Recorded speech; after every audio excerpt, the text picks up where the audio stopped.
સુરતના ઉદ્યોગપતિ આશિષ ગુજરાતી પર રાજસ્થાનના ઉદયપુર હાઈવે પર લૂંટી લઈ હુમલો કર્યો હોવાની ઘટના સામે આવી છે, જે અંગે આશિષભાઈએ વિડીયો બનાવી વાયરલ કર્યો છે।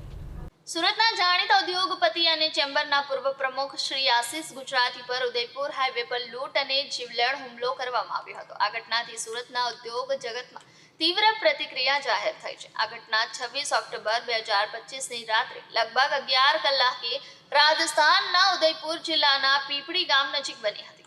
આશિષ ગુજરાતી પોતાના પરિવાર અને મિત્રો સાથે કારમાંથી લઘુ શંકા માટે ઉતર્યા હતા, ત્યારે બાઇક પર સવાર 3 અજાણ્યા લૂંટારુઓએ તેમને ઘેર્યા હતા અને લૂંટારુઓએ પૈસા માંગ્યા અને આશિષ ગુજરાતીનો વિરોધ કરવા પર તેમના માથા પર જબરજસ્ત હુમલો કર્યો, જેથી ગંભીર ઈજા થઈ હતી। લૂંટારુઓએ આશિષ ગુજરાતીના ગજવામાંથી 15,000 રોકડ, પર્સ અને તેમના હાથમાંથી 3 લાખની કિંમતની હીરાની વીંટી લૂંટી લીધી। પર્સમાં ડેબિટ કાર્ડ, ડ્રાઇવિંગ લાયસન્સ જેવા મહત્વપૂર્ણ દસ્તાવેજો પણ હતા। लूट बाद आरोपियों पुलिस ने माहिती न करवानी धमकी आपी फरार થઈ ગયા હતા। हम लोग सूरत से उदयपुर અમે જઈ રહ્યા હતા અને ઉદયપુર પહેલા 50 કિલોમીટર પહેલા પીપળી ગામ પાસે મારે યુરિન માટે ગાડી રોકવી પડી અને હું ગાડીમાંથી બહાર નીકળ્યો।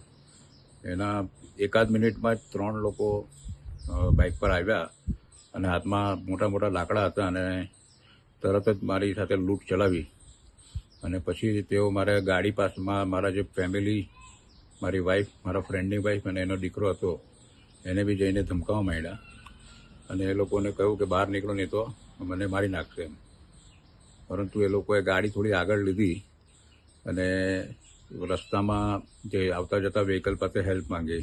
એ દરમિયાનમાં પેલો ત્રીજો વ્યક્તિ પાછો મારી પાસે આવીને મારા માથામાં મોટો ઘા કર્યો અને મારી કેશ હતી 15,000 રૂપિયા અને હીરાની વીંટી હતી લગભગ 3 લાખ રૂપિયાની અને વોલેટ હતું।